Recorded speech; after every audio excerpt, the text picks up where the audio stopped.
Hello दोस्तों, welcome to our YouTube channel education point. और आइए आज हम लोग बात करने वाले हैं 10th क्लास का मैथ चैप्टर नंबर 2, जिसे हम लोग बहुपद के नाम से जानते हैं और इसे इंग्लिश में पॉलिनोमियल भी कहा जाता है। आइए सबसे पहले हम लोग जानते हैं कि बहुपद क्या होता है, उनके कुछ बेसिक्स के बारे में जानेंगे। फिर उसके बाद हम लोग इसके जो भी एक्सरसाइज होंगे उनको सॉल्व करेंगे। सबसे पहले देखते हैं कि बहुपद क्या होता है। अगर बहुपद के बारे में आपको जानना है तो उससे पहले आपको ये जानना होगा कि चर और अचर क्या होता है। बहुपद चर और अचर से मिलकर के बना हुआ है, इसलिए सबसे पहले हम लोग चर और अचर के बारे में जानेंगे। चर को इंग्लिश में वेरिएबल भी कहा जाता है और अचर को कांस्टेंट कहा जाता है। चर हम लोग कह सकते हैं, चर वैसे चीज़ को कहते हैं जिसका अपना कोई भी वैल्यू फिक्स ना हो, जिसका वैल्यू बदलता हो। जैसे आइए हम लोग समझते हैं। मान लीजिए आपको मैथ में आप ये क्लास 6, 7 या 4 में भी दिया गया इस प्रकार का एक्सरसाइज। अगर इस प्रकार का इक्वेशन आपको मैथ में मिलता है तो आप इसको सॉल्व करते हैं। x + 2 = 0। यहाँ से अगर हम लोग को x का मान निकालना होता है तो हम लोग निकाल देते हैं x = -2 और यहाँ पे x = 3। आप देख पा रहे होंगे कि इस इक्वेशन में x का मान -2 आया है, जबकि इस इक्वेशन में x का मान 3 आया है। तो हम लोग यहाँ पे देख पा रहे हैं कि x का मान यहाँ -2 है, यहाँ पे 3 है। मतलब ये कह सकते हैं कि x का वैल्यू फिक्स नहीं है, उसका वैल्यू हमेशा बदलता है और डिपेंड करेगा इक्वेशन के ऊपर। तो इस प्रकार के जो जितने भी कैरेक्टर होते हैं उनको हम लोग चर कहेंगे, जैसे x, y, p, q या फिर a, b। ये जितने भी कैरेक्टर होते हैं इनको हम लोग चर के नाम से जानते हैं, क्योंकि इनका कोई भी अपना एक फिक्स वैल्यू नहीं होता है। ये अपना वैल्यू हमेशा इक्वेशन के हिसाब से बदलते रहते हैं, समीकरण के हिसाब से बदलते हैं। लेकिन जब हम लोग अचर में जाते हैं तो अचर हम लोग वैसे उसको बोलेंगे जिसका अपना एक फिक्स वैल्यू हो, चाहे वो जिस प्रकार का भी आपका क्या बोलते हैं समीकरण हो, उसका अपना वैल्यू फिक्स होगा। जैसे कि मान लीजिए 2 क्या है, 2 का वैल्यू कभी चेंज होगा नहीं होगा। क्यों? क्योंकि 2 का वैल्यू एक फिक्स वैल्यू है। आप 2 को कभी 4 नहीं मान सकते, 2 को कभी आप लोग 6 नहीं मान सकते। 2 का वैल्यू हमेशा 2 ही होगा। इस जैसे कि 2 हो गया, 4 हो गया, 6 हो गया, 10 हो गया, जितने भी नंबर्स होते हैं उनको हम लोग कह सकते हैं वो अचर है, उनका वैल्यू कभी बदलता नहीं है, वो हमेशा फिक्स वैल्यू अपने साथ रखते हैं। तो बहुपद इन दोनों से मिलकर बना हुआ है, चर और अचर से मिलकर के बना हुआ है। बहुपद भी बहुत सारे टाइप्स के होते हैं जिनके बारे में हम लोग आगे जानेंगे। आइए सबसे पहले देख लेते हैं कि किस प्रकार से बहुपद चर और अचर का मिश्रण से बनता है। जैसे कि 2x एक बहुपद है और इनमें 2 आपका अचर है और x आपका चर है। इसको एक और इक्वेशन ले लेते हैं, 2x + 3। ये भी आपका बहुपद है जिनमें 2 और 3 आपका अचर है और x आपका चर है। इस प्रकार से भी आप लिख सकते हैं 2x² + 3। यहाँ पर ये भी आपका एक बहुपद है जिसमें से 2 और 3 आपका अचर है, जबकि x आपका चर है। तो यहाँ आप देख पा रहे हैं कि जितने भी बहुपद हैं उनमें से जो बने हैं वो चर और अचर के मिलने से बने हैं। तो सबसे पहले आइए हम लोग देखते हैं। आप एक बात और आप ध्यान में रखेंगे, यहाँ आप देख रहे हैं कि अचर का जो पावर है वो कितना है, 1 है। पावर कुछ नहीं दिया गया है, इसका मतलब है कि पावर उसका 1 है। यहाँ पे इसका पावर 1 है, यहाँ पे x का पावर 2 है। कभी भी अचर का पावर नेगेटिव नहीं होना चाहिए, कभी भी चर का पावर, ये जो आपको चर दिख रहा है x और x, कभी भी चर का पावर नेगेटिव नहीं होना चाहिए। अगर वो चर का पावर नेगेटिव होता है तो उस केस में उसे हम लोग बहुपद नहीं कहेंगे। बहुपद के बहुत सारे टाइप्स होते हैं। आइए हम लोग जानते हैं कि कितने प्रकार के टाइप्स होते हैं। बहुपद को 2 भागों में बांटा गया है। बहुपद को बांटने का तरीका 2 टाइप का है। एक तरीका घात के ऊपर है। घात होता है बहुपद में जो भी चर इस्तेमाल हो रहा है उसका मैक्सिमम पावर क्या है। आइए इसके बारे में जानते हैं। घात के ऊपर बहुपद को बांटा गया है, तो पहला जो बांटा गया वो है रेखिक बहुपद। दूसरा नंबर में आपका आता है द्विघात। बहुपद। उसके बाद आता है आपका त्रिघात बहुपद। इसी प्रकार से और बांटा गया है बहुपद को उसके घात के अनुसार। रैखिक बहुपद हम लोग वैसे बहुपद को कहेंगे जिसमें चर का मैक्सिमम घात 1 हो, जैसे 2x + 3, 2x, 3y + 4x, ये तीनों अलग अलग बहुपद हैं। इनमें आप देख पा रहे हैं कि बहुपद जैसे कि हम लोग जानते हैं कि चर और अचर के मिलने से बनता है। इसमें से 2 और 3 आपका अचर है और x चर है। हम लोग हमेशा यहाँ पे ध्यान देंगे चर के ऊपर।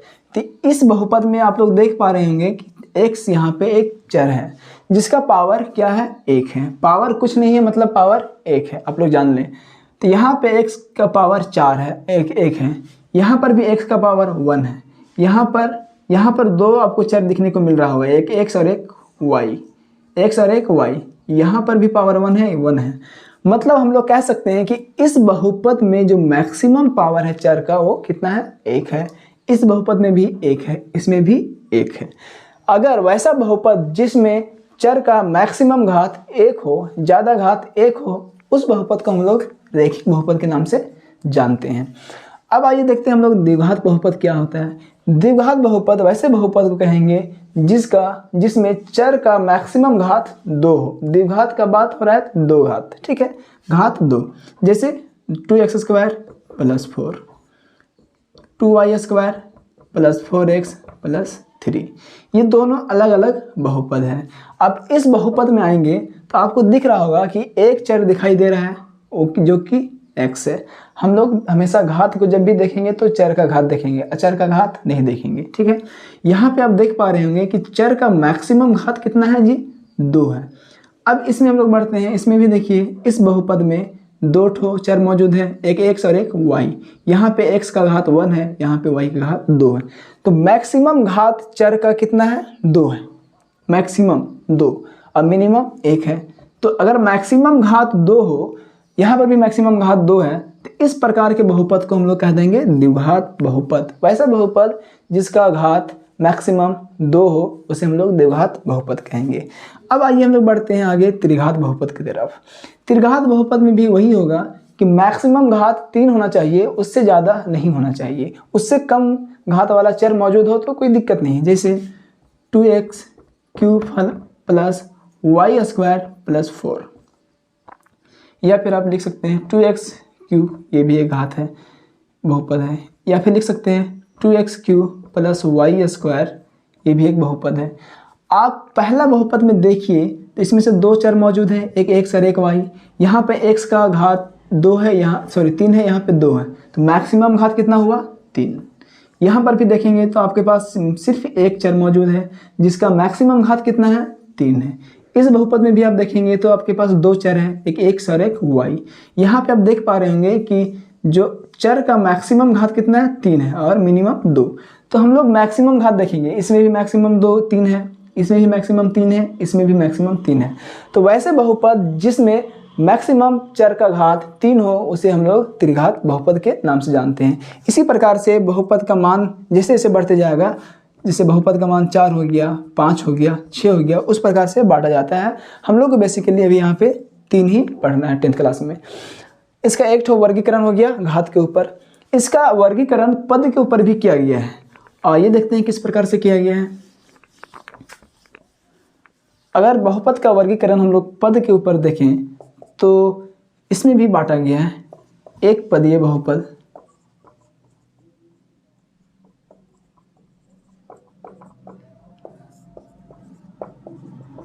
दो पदीय बहुपद,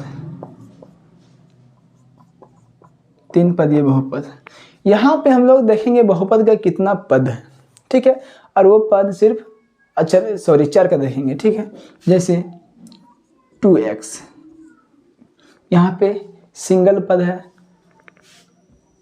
2x + 3y। यहाँ पे आप देख पा रहे हैं कि एक पद और एक पद, यहाँ 2 पद है। तो और यहाँ पे आप देख पा रहे हैं यहाँ पे 3 पद मौजूद है, ठीक है। यहाँ पे आप देख पा रहे हैं कि एक पद, 2 पद और तीन पद। वैसा बहुपद जो सिर्फ सिंगल पद में मौजूद हो उस बहुपद को एक पदीय बहुपद कह देते हैं। वैसा बहुपद जिसमें दो पद मौजूद है उसे हम लोग दो पदीय बहुपद कहते हैं। और वैसा बहुपद जिसमें तीन पद मौजूद है उसे हम लोग तीन पदीय बहुपद या फिर त्रिपदीय बहुपद कह सकते हैं। इसी प्रकार से जिस प्रकार से बहुपद का पद बढ़ते जाएगा उसका नाम आपका बदलते जाएगा। तो इस प्रकार से बहुपद को पद के अनुसार बांटा गया है। तो ये रहा बहुपद का कुछ बेसिक था। अब इसमें से हम लोग को बेसिकली बहुपद में करना क्या है कि हम लोग को शून्यक निकालना है। और उस शून्यक आइए देखते हैं कि किस प्रकार से शून्यक को, मतलब सबसे पहले इसमें कुछ और पॉइंट्स हैं जो हम लोग जान लेते हैं। शून्यक एक होता है गुणांक। इन दो चीज़ों को आप लोग को जानना जरूरी है आगे एक्सरसाइज को बनाने के लिए। शून्यक कोई भी बहुपद दिया गया है, आप लोग मान लीजिए 2x + 3। तो इस बहुपद का अगर शून्यक निकालने के लिए बोल रहा है, इसका मतलब ये हुआ x का वह मान निकालने के लिए बोल रहा है जिस पर ये बहुपद शून्य हो जाए। जैसे मान लीजिए यहाँ हम लोग ले लेते हैं 4, 2x + 4। x का वह मान जिस पर ये बहुपद का सॉल्यूशन 0 है। जैसे मान लेते हैं x बराबर -2। अब -2 को यहाँ पुट करके देखिए, 2 × -2 + 4। 2 × 2 -2 कितना हो जाएगा? -4 + 4। तो -4 + 4 बराबर कितना होता है? 0। तो x बराबर -2 इस बहुपद का शून्यक होगा। शून्यक वैसा चर का वह मान जिस पे वह बहुपद आपका शून्य हो जाए उसे हम लोग बहुपद का शून्यक के नाम से जानते हैं। एक और एग्जांपल लेते हैं, जैसे 3y + 9 बराबर 3y - 9 ले लेते हैं। ठीक है, ये आपका एक बहुपद है। अब पूछेगा इसका शून्यक क्या है। इसका शून्यक कहने का तात्पर्य यह है कि y का वह मान, y यहाँ पे चर है, चर का वह मान जिस पर इसको सॉल्व करने के बाद इसका वैल्यू 0 हो जाए उसे हम लोग शून्यक कहेंगे। जैसे हम लोग ले सकते हैं y बराबर 3। आप y का मान 3 पुट करके दिखाएं, 3 × 3 - 9। 3 × 3 9 होता है, -9 बराबर 0। मतलब हम लोग कह सकते हैं कि इस बहुपद का शून्यक क्या है? 3 है। ठीक है, तो इस प्रकार से हम लोग शून्यक को जानते हैं। और आइए अब हम लोग जानेंगे कि गुणांक क्या होता है। शून्यक समझ में आ गया होगा आप लोग को। अगर किसी को नहीं समझ में आया तो आप लोग पर्सनली हमें मेल कर सकते हैं, आपको मेल दे दिया जाएगा। और आप लोगों को एक बात और बता देना चाहते हैं कि हम क्लास 7 से लेकर के 10 तक का लाइव क्लासेस लेते हैं यूट्यूब पर, वो भी फ्री ऑफ कॉस्ट। आपको अगर ज्वाइन करना है तो आप हमें अपना नंबर मैसेज बॉक्स में छोड़ दीजिए, वहाँ से हम आपको पर्सनली कांटेक्ट करके आपको जो भी मेरा यूट्यूब का जो भी 7, 6 और 8, 9 का जो भी क्लासेस है उसमें आपको जोड़ दिया जाएगा। अब हम लोग जानते हैं गुणांक के बारे में। तो गुणांक को सबसे पहले आइए हम लोग देखते हैं कि गुणांक होता क्या है। मान लीजिए किसी प्रकार से कोई बहुपद आपको दिया गया है, 2x² - 3y + 4। इसमें पूछेगा बहुपद का गुणांक क्या क्या है। जान लीजिए कि बहुपद का जो फॉर्मेट होता है नॉर्मल, जिस फॉर्मेट हो ax, वो उसमें से हम लोग देखिए गुणांक को अगर जानना है तो सीधा सिंपल बात है कि देखेंगे कि जो चर है, चर के साथ कौन सा अचर मल्टीप्लाई किया गया है। जो अचर चर के साथ मल्टीप्लाई किया गया है वो उसका गुणांक होगा। जैसे यहाँ पे गुणांक चर के साथ क्या गुना किया गया है? 2, तो इसका गुणांक क्या होगा? 2। यहाँ पे y के साथ क्या गुना किया गया? -3, तो इसका गुणांक क्या होगा? -3। इस प्रकार से जितने भी चर के साथ जो अचर गुना किया जाएगा इक्वेशन में, या जो गुना किया गया हो, उसे हम लोग बहुपद का गुणांक के नाम से जानते हैं। जैसे एक और एग्जांपल ले लीजिए, 3x + 4y। तो यहाँ पे गुणांक क्या है? 3 है और 4 है। तो 3 और 4 क्या है? बहुपद का गुणांक है। हम लोग शून्यक भी जान गए हैं, गुणांक भी जान गए हैं। अब आइए हम लोग बढ़ते हैं एक्सरसाइज की तरफ। और सबसे पहले हम लोग सॉल्व करते हैं एक्सरसाइज 2.1, जिसमें हम लोग को कुछ ग्राफ दे दिया गया है और उसमें से हम लोग को शून्यक निकालने के लिए कहा गया है। तो आइए देखते हैं एक्सरसाइज 2.1 को। इसमें से आपको 6 फिगर दिया गया है और आपको कहा गया है कि इनमें से बहुपद का शून्यक ज्ञात कीजिए कि कितने कितना शून्यक है। शून्यक क्या है सो नहीं ज्ञात करना है। अब तो ध्यान दीजिए, शून्यक क्या है वो हम लोग अगले चैप्टर में ज्ञात करेंगे। यहाँ पे आपको सिंपली पूछ रहा है कि कितने शून्यक है बहुपद में। तो अगर यहाँ पे आप देखें तो आपको सिंपली नॉर्मली ये देखना है कि ग्राफ जो बनाया गया है वो एक्स एक्सिस को कितने बार प्रतिच्छेद कर रहा है। अगर वो एक्स एक्सिस को जितना बार प्रतिच्छेद करेगा एक्स का मान उतना ही होगा, उतना होगा। अगर एक्स का मान जितना होगा उतना उसका शून्यक होगा। आप लोग पहला फिगर में देख पा रहे होंगे कि यहाँ पे जो ग्राफ है, आपको सबसे पहले ये जानना है कि ये ग्राफ का जो ये वाई एक्सिस है और ये एक्स एक्सिस है, इसको छोड़ के आपको जो भी रेखाएं इसमें दिए गए हैं वो आपको ग्राफ को दिखा रहा है। पहला ये दिया गया है इसमें पहला फिगर में, आप यहाँ पे देख पा रहे हैं कि ये लाइन सिर्फ वाई एक्सिस को प्रतिच्छेद कर रहा है। इसका मतलब ये हुआ कि इस बहुपद का शून्यक 0 है। इसका शून्यक कितना होगा, हम लोग लिख सकते हैं शून्यक बराबर 0, क्योंकि यहाँ पे एक्स एक्सिस को एक बार भी प्रतिच्छेद नहीं कर रहा है। हम लोग ध्यान देंगे कि एक्स एक्सिस को जितना बार प्रतिच्छेद करेगा वो उसका शून्यक उतना होगा। क्यों? क्योंकि y बराबर px दिया गया है, y बराबर px। इस कंडीशन को समझेंगे आप, y बराबर px मतलब ये कह रहा है कि जो आपका बहुपद है वो y है, तो y के अबाउट x एक्सिस को कितने बार प्रतिच्छेद कर रहा है। आप इस फिगर में देखेंगे, फिगर नंबर 2 में, तो आप लोग यहाँ पे देख पा रहे होंगे कि x एक्सिस को एक बार प्रतिच्छेद कर रहा है इस बिंदु पे और एक बार y एक्सिस को इस बिंदु पे। तो y एक्सिस को अगर प्रतिच्छेद कर रहा है तो हम लोग उसका ध्यान नहीं देंगे। हम लोग को ध्यान ये देना है कि x एक्सिस को कितने बार प्रतिच्छेद कर रहा है। तो फिगर नंबर 2 में हम लोग देख रहे हैं कि x एक्सिस को एक बार प्रतिच्छेद कर रहा है। इसका मतलब ये हुआ कि इसका जो शून्यक है ये वो हो गया 1। अब फिगर नंबर 3 में आएंगे तो हम लोग देख रहे हैं कि यहाँ पे जो ग्राफ दिया गया है वो एक्स एक्सिस को 3 बार प्रतिच्छेद कर रहा है। एक एक्सिस को 3 बार, एक बार यहाँ पे कर रहा है, एक बार यहाँ पे और एक बार यहाँ पे। तो इसका जो शून्यक होगा वो शून्यकों की संख्या, शून्यक जो होगा वो 3। सॉरी, यहाँ पे शून्यक का बात नहीं हो रहा है, शून्यक की संख्या की बात हो रही है। आप सवाल पढ़ लेंगे तो आपको मालूम चल जाएगा कि शून्यक की संख्या पूछी गई कि कितने शून्यक होंगे। तो इस ग्राफ में 3 शून्यक होंगे। अब आते हैं हम लोग फिगर नंबर 4 की तरफ। तो आप यहाँ देख पा रहे होंगे कि एक्स एक्सिस को ग्राफ 2 बार प्रतिच्छेद कर रहा है, एक बार यहाँ पे और एक बार यहाँ पे। इसलिए इसका शून्यक कितना हो जाएगा, शून्यक की संख्या 2 होगी। अब हम लोग आगे बढ़ते हैं 5वां फिगर में।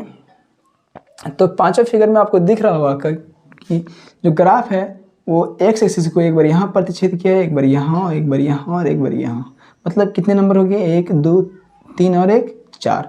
तो इसमें शून्यकों की जो संख्या होगी वो कितना होंगी, 4 होगी। अब हम लोग आगे बढ़ते हैं फिगर नंबर 6 की तरफ। देखिए थोड़ा सा कुछ इंपॉर्टेंट सवाल है इसमें, ये पूछता है हमेशा, आपको एग्जाम में पूछा जाएगा, जो कि 1 मार्क्स का आता है, जो कि काफ़ी आसान है।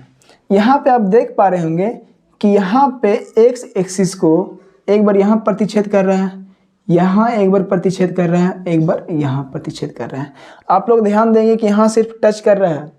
अगर ये कंप्लीट प्रतिच्छेद करता तो यहाँ 2 शून्यक होते कि यहाँ एक यहाँ, लेकिन यहाँ ग्राफ सिर्फ इसको टच करके निकल जा रहा है, मतलब एक बिंदु पे टच कर रहा है, एक पॉइंट पे। इसलिए यहाँ पे जो प्रतिच्छेद की जो संख्या होगी वो 1 होगी, यहाँ पर भी 1 होगी। इस प्रकार से इस बहुपद का जो शून्यक होगा, शून्यकों की जो संख्या होगी वो 3 होगी। तो ये रहा आपके सामने एक्सरसाइज 2.1। और आपको अगर मेरा वीडियो अच्छा लगा हो तो लाइक करें, शेयर करें और चैनल को सब्सक्राइब करना ना भूलें। आप चैनल को सब्सक्राइब कर लें और बेल आइकन को दबा लें ताकि मेरा जो भी वीडियो होगा आपको आसानी से मिल जाएगा। Thank you.